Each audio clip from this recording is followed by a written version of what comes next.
摩克斯线上的同学，大家好。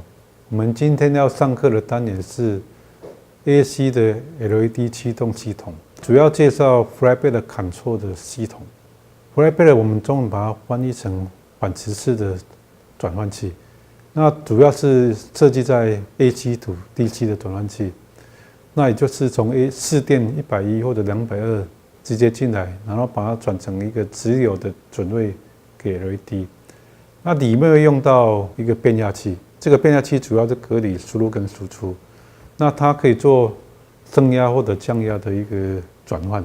那 Flatbed 的这种 AC 这个 driver 主要是有几个特征，第一个是它是属于比较 low cost 的，然后 low power 的，那一般功率大概是在80瓦以下，它的这个 power 费的是相对比较高，然后输入的电容比较低。那它的 PWM 的控制是在初级端，也就是在变压器的初级端，然后输入跟输出它可以用这种光耦合，或者是不要用也可以把它隔开。这是一张基本的 Flatbed 架构图。那输入从这种市电110或者220，经过调整以后，我们产生一个直流的准位，然后这个直流准位呢加到变压器上面，变压器的一端由 Power Mode 的控制，那 Power Mode 是由这个 PWM 去做控制，所以当我们这个 PWM 信号进来的时候呢，在电感上面就会产生一个变化，这时候变化的信号会感应到次级端，那次级端呢，它再经过二极体整流，然后经过力波以后，它就会产生直流信号。那另外在初级端，它会经过一个次级的这个电感去产生一个准位，这个准位主要是要给我们控制 IC 用的一个电压。那我们来看一下 Flatbed 的基本的几个控制的理论。现在这张图是一个 on cycle 它的情况。那 on cycle 就是我们现在 power mode 导通，那现在输入电流会对电感去做储能的动作，然后输出端呢，它现在的输出电压是由之前储存在电容能量所提供。然后这个是 off cycle， 就是 power mode 截止以后的情况。那截止以后，在初级端的电感它会产生一个晚电动势，然后呢，这时候会对应到这个次级端。那次级端呢，因为初级端跟次级端的相位是相反，所以二极体呢，它现在就会开始导通。然后二极体导通以后，现在电感的能量就会对电容充电，然后同时也会提供能量给输出。这个是当我们输入 PWM high 的时候呢，第二图是它电感上的电流会慢慢增加，然后现在 VQ 是指 power mode 上面的准位，它会到0。那这时候呢，因为我们现在次级端上面的二极体是截止，所以它不会有电流。那当这个 off cycle 的时候，电感上面的电流就会慢慢下降。然后 VQ 呢，它会拉到这个输入的准位。现在这个输出端，它开始释放电流给电容跟这个输出的负载。那 Flatbed 它有2种那种控制的模式，第一种是连续导通的模式，也就是 Continuous Conduction Mode。那这种模式呢，它电感在放电的时候，它不会放到0，它有一定的准位。那我们来看一下这个式子。那因为我们利用这种变压器，它有初级线跟次级线，所以我们可以由这个线牵比，然后就可以得到这个次级线上面的电压。那假设说这个变压器它的两端的初级跟次级线的比例 M1 跟 M2 呢，它的值是 M， 所以我们就可以导出来这个输入跟输出的关系是 M1 比 M2， 然后跟后面是我们控制的 PWM 的 duty cycle。所以呢，我们假设说要得到一个电压值，那就可以靠 M1、M2 以及 duty cycle 去做决定。假设说现在输入是155，也就是110经过调整以后力波以后的电压，然后 M1、M2 就是初级跟次级线的比例大概是1半，那 duty cycle 开1半的话，那这时候我们输入电压大概是 37.5， 那这时候可以提供给37伏特左右的 LED 使用。那我们来看一下输出的联波有多少。那输出的联波主要是后面这个电容去做控制。那电容它主要是电容值乘以它的电压值，会等于它的时间乘上它的电流。所以这样呢，我们就可以知道说，它现在电容上面电压的变化是跟电容成反比，跟电流成正比。所以呢，当你这个电阻也就是负载越大的时候，你这时候联波就越大。那这时候你 I/O 就越大，也就是抽的电流越大。那如果我们 C 如果越大的话，那因为 C 在分母，所以呢，这个 delta C 也就是 delta C 就是我们联波的变化值，就会相对的越小。所以当你要得到比较小联波，我们就是要加大输出电容。接着来看非连续模式。那这个非连续模式呢，它跟连续模式最大的差别是，它在电感端放电的时候，它会放到0，也就是说它的能量会完全释放出来。那像左图这里，它放电的时候，它会完全放到0，有一段时间都是0的。那这张图是在介绍它充电跟放电的关系。A1 这个面积呢，是我们充电的面积，那 A2 这个面积是放电的面积。所以你充电的能量必须要满足放电的能量，那这时候输出电压才能够维持在一定的准位。所以 A1 必须要等于 A2。那我们来比较一下连续模式跟非连续模式的一些差异度。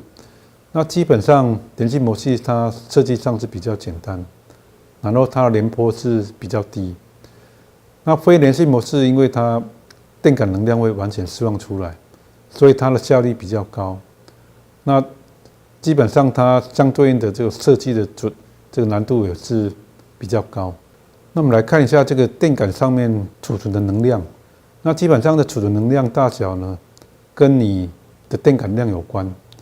那如果电感量越大，这时候你储存的能量就越大。那另外跟电流是成平方的正比，也就是你如果输入电流越大，那这时候呢，你的储存能量越大。那输入电流是由 PWM 的 duty 去做控制的。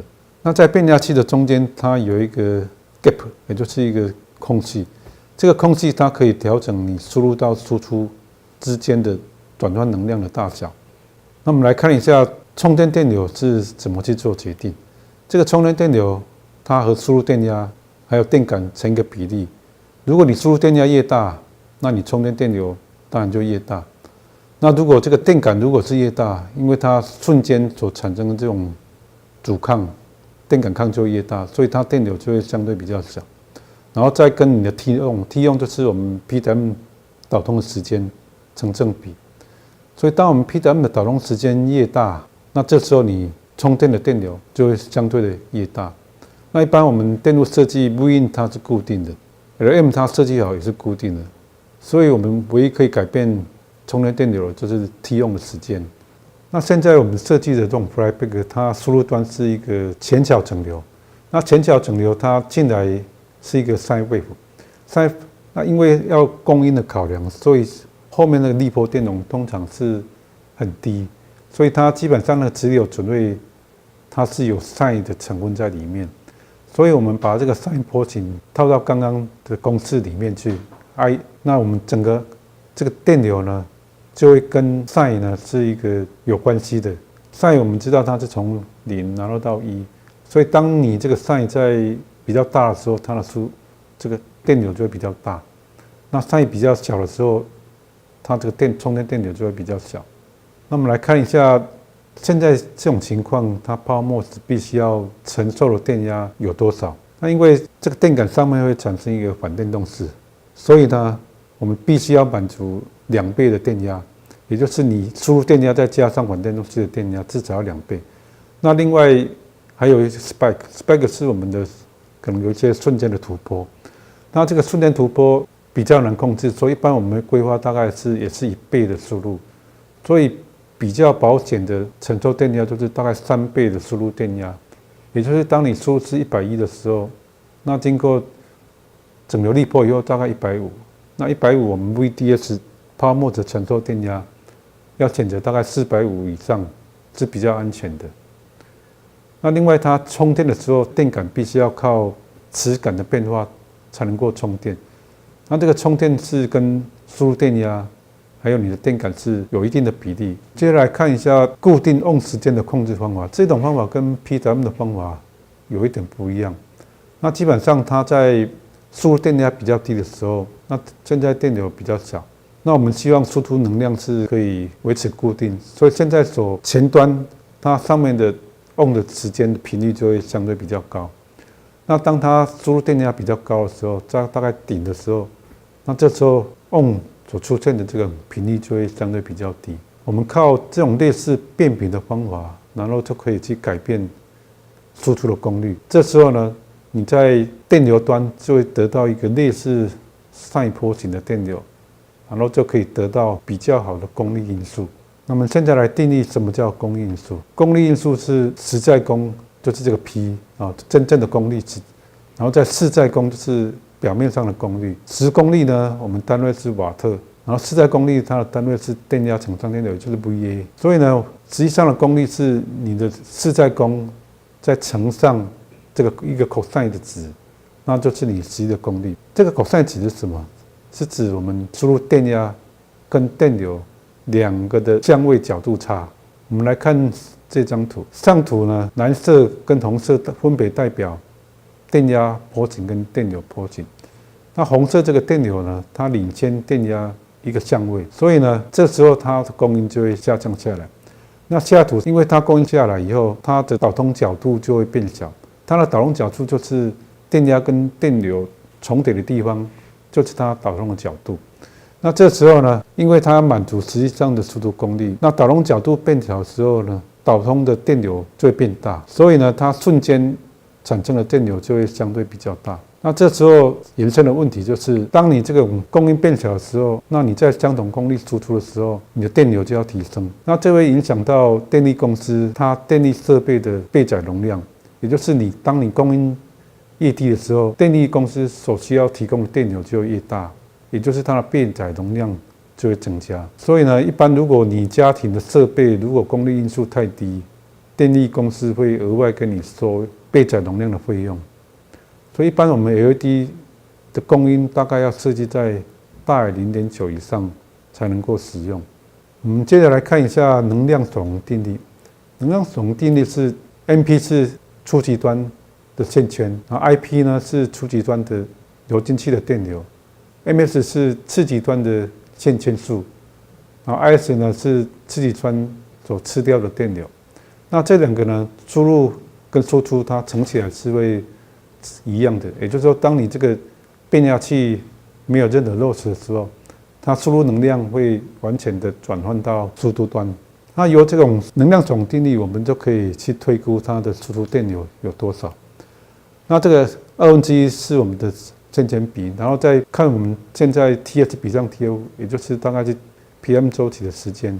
ID 就是我们流到这种二极体出来的这个给 LED 上面的电流。那这个电流呢，经过这个能量守恒定律，我们就可以由这个线柱比，还有它上面的初级端的电流去做控制。那初级端这里呢，它的电流有一颗电阻叫做 sensor resistor 啊，就 RCS， 这个是感测我们次级端所需要的电流。然后呢，它就可以去设计感测电阻大概要多大。所以呢，这个 flyback 的电流它是可以由 RCS 去控制你的输出电流要多大。那这张图是立体科技他们做的7304的一颗 flyback 的控制 IC。那这颗控制 IC 它基本上就是闸极端外加一个 power MOS 去做控制，然后连接到我们这个变压器，在 power MOS 下面有一个 RCS， 这个就是我刚讲的感测电阻。我们有感测电阻呢，就可以去控制输出的电流。那另外，它这里有一个零点侦测，零点侦测主要是要感测你现在是不是在零点。如果在零点，它会把 PWM 切掉，因为现在已经没有输入功率。所以它整个操作大概是这样：当你输入刚开始的时候，这时候输出电压不够让 LED 启动，所以输出电压是 LED 是 off 的 ，LED 的电流不够，现在在感测电阻上面的电压就很低，所以这时候呢，它这种turn on的时间的频率就会越来越高，越来越高。那当它高到某一种程度的时候，会使得 IL 乘上 IS，IL 是你输出端的电流反映到初级端产生的电流。那这时候呢，它当增加到某个 threshold 后，这个大概一般大概0.几伏特，那这时候代表说你现在的 IL 已经满足了 LED 上面的电流，所以呢，它现在turn on的时间它就不会由这个刚开始一直增加，它会受到 sine wave 去做控制，然后不断的去做修正。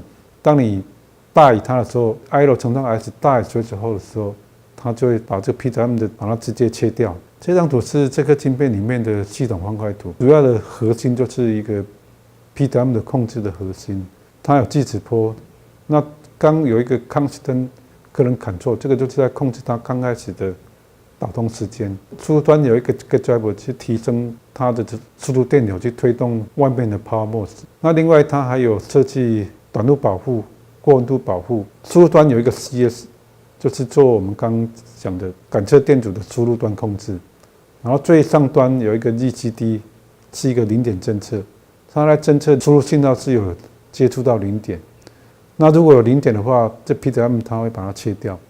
那我们来看一下什么叫做零点侦测。那这 ZCD 就是 Zero Cross Detection， 也就是它信号罩由正变负的时候，它会通过零点，那这时候它会侦测出来。当你这个输入信号在零点附近的时候，其实它是没有什么功率的。那这时候我们把 PWM 切掉的目的就是防止输出的能量回馈到这个输入来，也就要保持这个输出能量。FlyBack 也可以设计成多种输出的模式。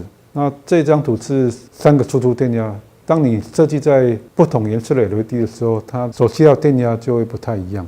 所以呢，你就要设计3组不同的次极限的比例，然后去产生不同的输出电压。但是它回收控制一般只能够起一组来做控制。那我们来看一下例子。假设说我们现在要设计一个25伏特，然后300 mA 的 FlyBack， 那要如何设计？首先我们来看一下如何得到25伏特。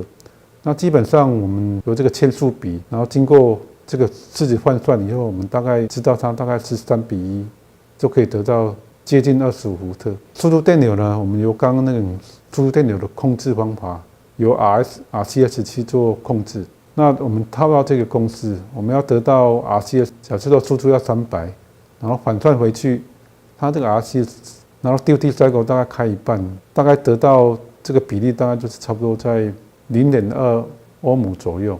那这个是 LED 它测试的一些结果。那 LED 上面测试有一个很重要的这个指标，就是我们的效率。那效率是指输入的电压乘上输入电流比上 LED 上面的电压除上 LED 上面的电流。如果这个值越接近，它的效率就越高。我们来看一下，当它输入90伏的时候，那它的输入电流大概是 99.7， 输出的 LED 上面的电流大概是340， LED 上面电流是电压是25，它这个效率一除起来大概是86%左右。所以我们用这种方法就可以得到你不同的输入电压，可以得到不同的效率。那中间这里有一个 PF， 也就是我们的功率因素。输入不同电压，它的功率因素会不一样。那当它到200多的时候，它功率就会掉下来，掉到90%以下。那我们最后做一下课程总结。我们今天介绍了 AC 的 FlyBack LED 的控制器，主要介绍的内容包括 FlyBack 的理论，然后呢 FlyBack 的控制方法，还有目前 FlyBack 的控制 IC 的使用。我们今天的课到此为止，谢谢各位。